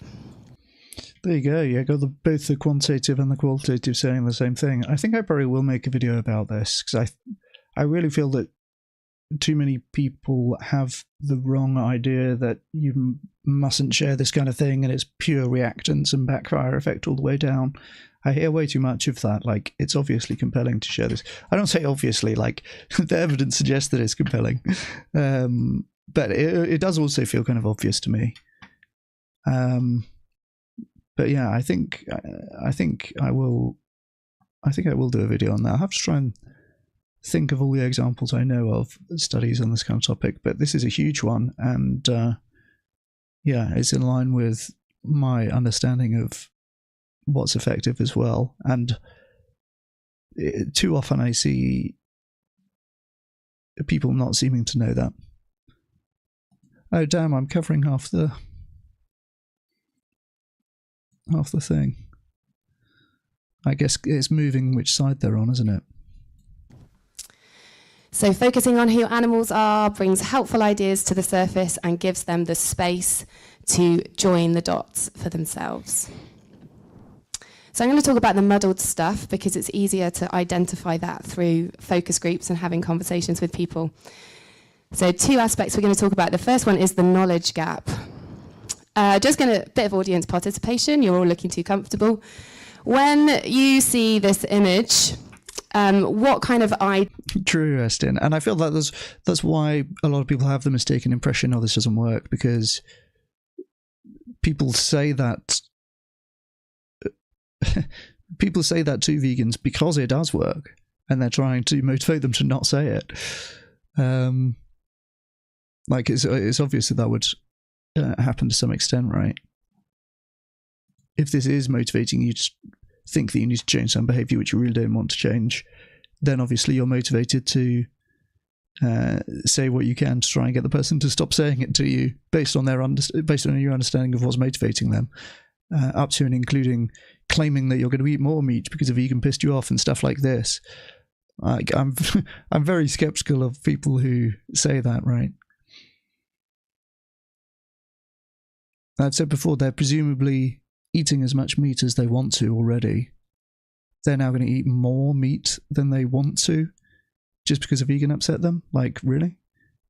You're going to be full after a big meaty meal and going, I've got to shovel more down now because that vegan pissed me off 6 years ago. ideas does this bring up for you in this room? Yeah. Separation from mum. Isolation. Anything else? Dairy farm. Yeah, exactly. People say guilt tripping doesn't work, but it really does.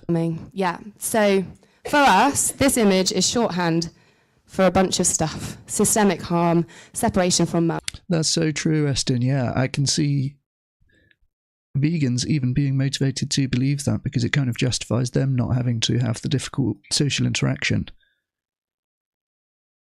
Right, it's like an attractive belief almost if you're a vegan that this kind of messaging wouldn't work because you know that people don't like hearing it. They tell you that all the time. So it would be quite a nice get out of jail free card if that wasn't effective, right? Billie Eilish wouldn't have had to fall out with her fans, but again, I think that she's doing the right thing, and it's good to see from the largest study of what messaging works to motivate people to change their meat consumption, reflect on their treatment of animals more broadly, does include some of the animal cruelty graphic imagery that Billie Eilish posted on her Instagram, so good for her. But yeah, I totally agree. It's you can see why people tell vegans this isn't effective, don't do this, this won't work on me. And you can see why vegans are motivated to believe that to some extent. It's also in that survey of 12,000 vegans asked their main motivation for being vegan. 80% say animals.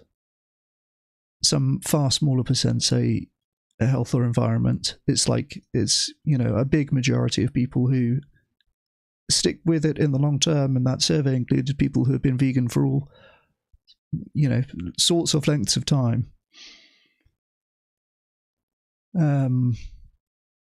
But yeah, it's definitely, yeah. Suffering. A majorly effective message to use. When we shared this with participants in the focus group, and this lovely calf was in so many of our images, actually. First of That's a good one too. all, is this a cow? Some people are not even sure what animal this is. And then in terms of suffering, they look quite healthy, and they've got this nice little house they can go in. If it's raining, there's food, they've got water. No understanding of this zooming out image of all of these huts that we see or what this is representing. So our shorthand is not necessarily translating because people have a knowledge gap. So you can see the calf here. We use this image in messages trying to illustrate this idea or communicate animal freedom. That's so interesting.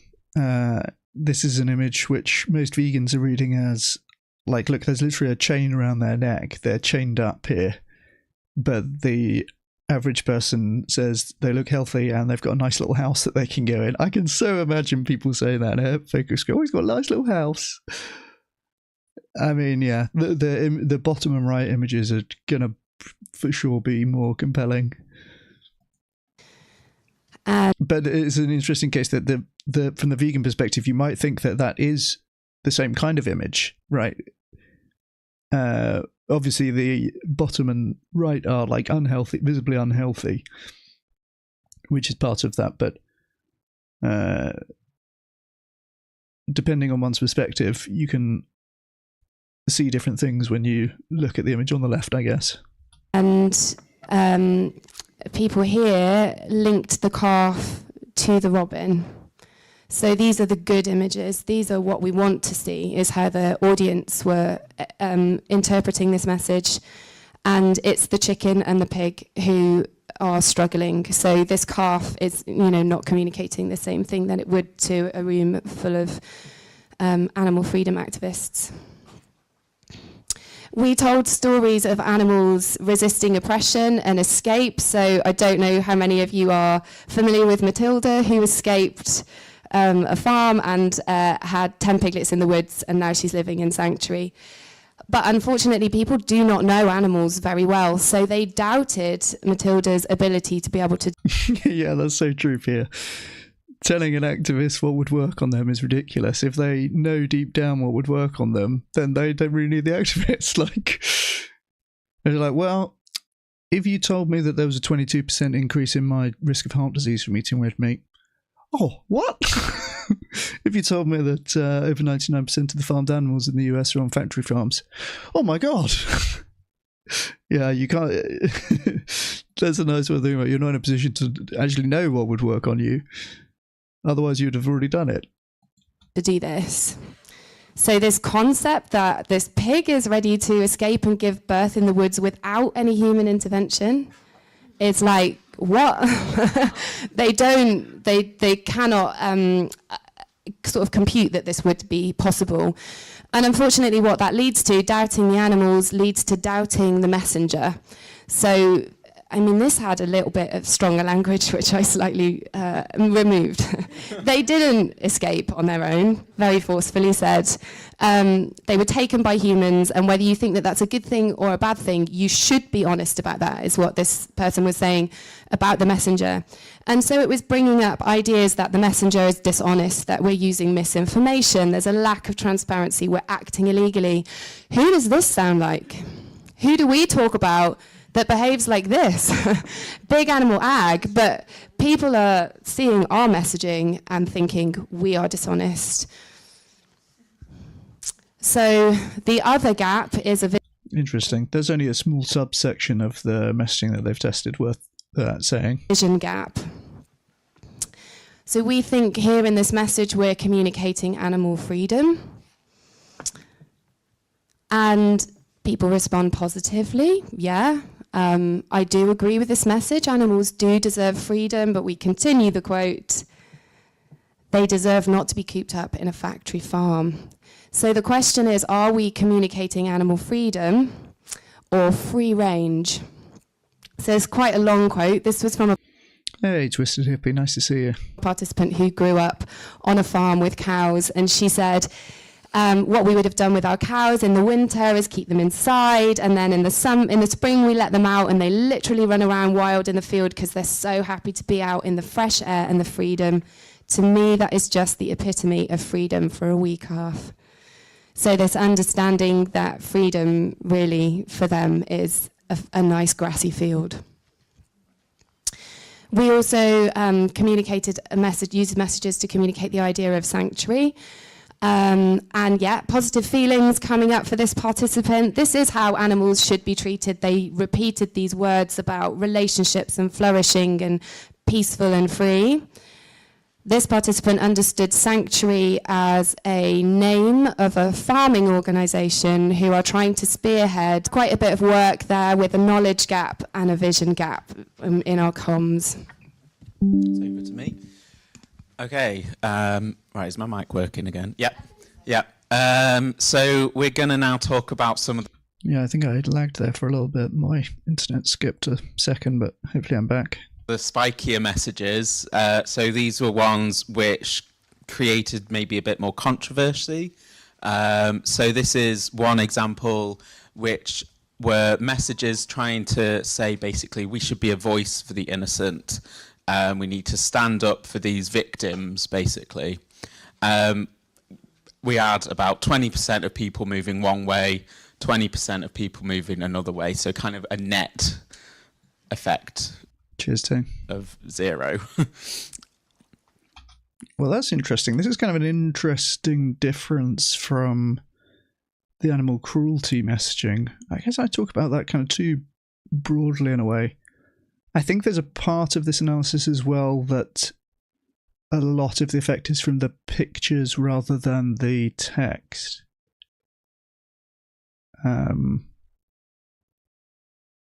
So that could be part of it as well. I think Rob gets into a bit more of the quantitative breakdowns that they've done Or, well, perhaps there's only 8 minutes left. I guess they had a half-hour slot, so maybe they didn't have time to cover everything. And I think the reason for this is that these messages implicitly make the audience the villain. We're saying that these are victims of humans, and you are paying for this, you're part of this problem, you're the villain.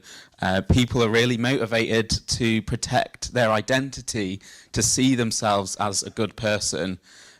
So rather than kind of change and accept that, a lot of people reject the message and try and maintain that sense of self.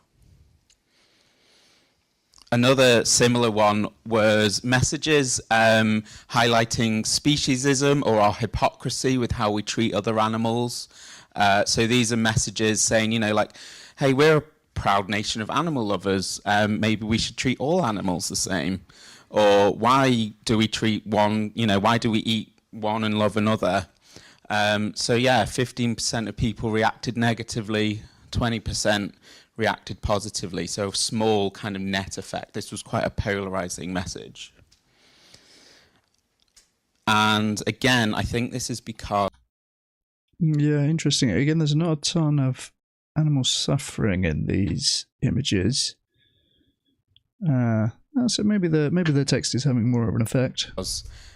These messages are implicitly making the audience the villain. People want to kind of maintain this sense of a good person, that they are a good person. This next set of messages we found quite polarizing were ones which basically advocated for diet change. So we had a whole set. We had ones explicitly saying go vegan. We had ones saying plant-based, or, you know, for example, here, these are just emphasizing peace. We had ones which were more direct about you individually, as well as ones which we hoped would kind of lean on the idea of social progress, social proof that society's changing. We found these messages to be quite polarizing. I think, like, going back to what Helen was saying, we don't need to sort of bash people over the head with this idea. They can join the dots themselves and come to that conclusion. But what we do want to kind of point out, we don't want to say, like, don't ever tell people to change their diet or advocate for diet change or veganism. There are obviously about 20% of people, 1 in 5 people, do respond well to this kind of message. So with these kind of more polarizing messages, I think we need to just be careful with how we get them out there. So if we're just putting them out. Yeah, that's a really nice point as well.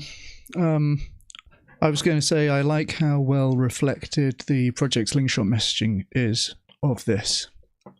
I guess they were being done around the same time. I wonder how much one informed the other. Like, they have the animal cruelty specifically, as opposed to some of the other kind of flavours of animal-focused messaging that they've mentioned here.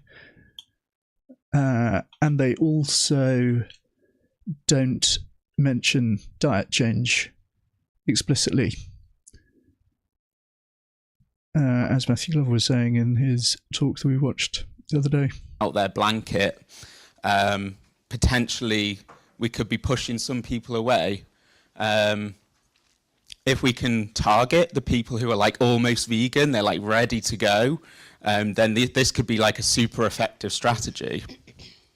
But I think, kind of thinking about the psychology of this type of message, these messages kind of hit a lot of roadblocks.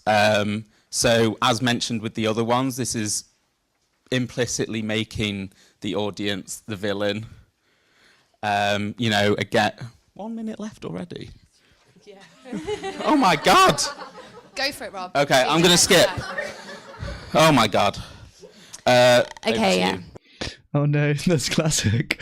They clearly had loads left that they wanted to Dude, they weren't the only talk at the conference to do this. You know, people always want to run over time. So I'm just going to illustrate with a couple of participant examples about how these different types of messages were landing with different people. We have Veronica and Jim.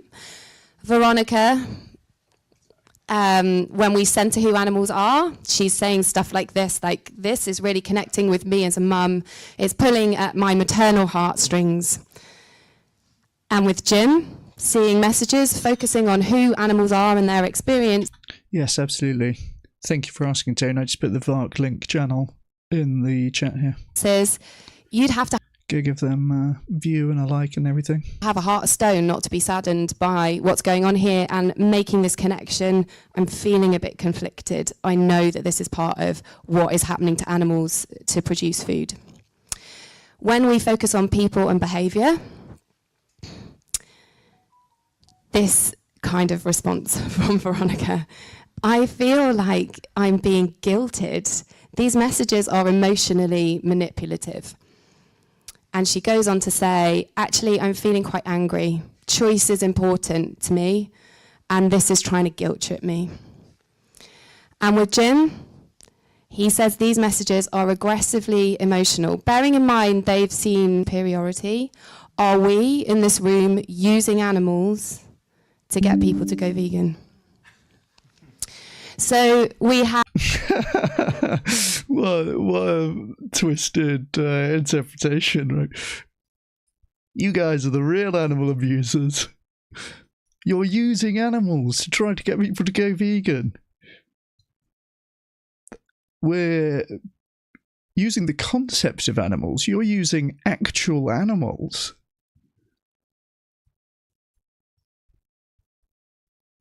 If you want to know the difference, try putting out fire with the concept of water. Have centering who animals are broadly is bringing up ideas of empathy, concern, perspective taking, even reflection on diet, joining the dots.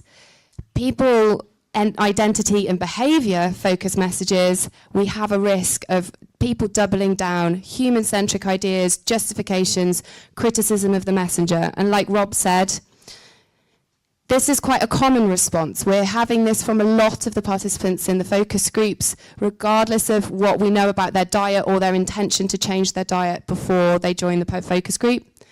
But the people identity and change has a real risk of backfire. So the question that we think this is raising is we need a lot of people to see these kind of messages. And when they see these kind of messages, it's bringing up a bunch of really helpful stuff. What happens if we put a call to action on the bottom of every message like this that says this kind of thing, a go vegan message? Or if people see our messages and with the black, white and red branding we talked about earlier, automatically have this implicit call to action that they see. Okay, we're at the end now, I promise. So just to kind of very quickly wrap everything up. So we've talked about the good stuff, that is emphasizing the inner lives of animals, their suffering, both psychological and physical, that they have friends and family and joys, and we can let people join the dots themselves. The muddled stuff, there's a knowledge gap and a vision gap. Are they reinterpreting our messages through a welfare lens rather than a rights lens?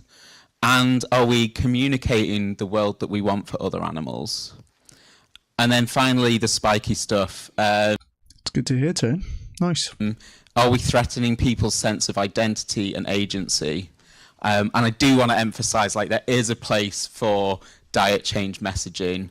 I think we just have to be careful about how we get that message to the right people. So thanks very much for listening. And I've been told to mention our messaging guides. They're free. They're amazing. Come and check them out. And they're all online as well if you don't want to be. Yeah, and thanks very much. Clappers in chat. All right, well, that was good. And always validating to have my own ideas said back to me, not once but twice today. The Pro-Veg talk containing my favourite catchphrase, plant-based meat's healthier than meat. and the Animal Think Tank talk containing my other favourite catchphrase, which is that animal cruelty images work. So there's two things to remember. And I'm going to leave it there. Thank you so much, guys, for joining me this evening. I hope you have a good rest of your day. It was a little bit of a lag stream tonight, a little bit low energy. We're just watching a couple of these talks. I didn't intervene too much, but it's been a long week. Maybe I will do a bit more of an active stream on Sunday, where I read some things and interact a little more. I think I'll most likely stream on Sunday, I'll say, and then I have the rearranged Wasim talk next Tuesday. So that will be... I'm not sure if I've made the YouTube or set up the stream for that yet. So I have to get that done. But thank you again for watching, guys. Appreciate you. Estin, Pia, Bretta, Tone, and everyone else who's here. Twisted Hippie, Martin. We must be getting up the chat now. This is a long time. But thank you for watching, and I will see you guys next stream. Cheers.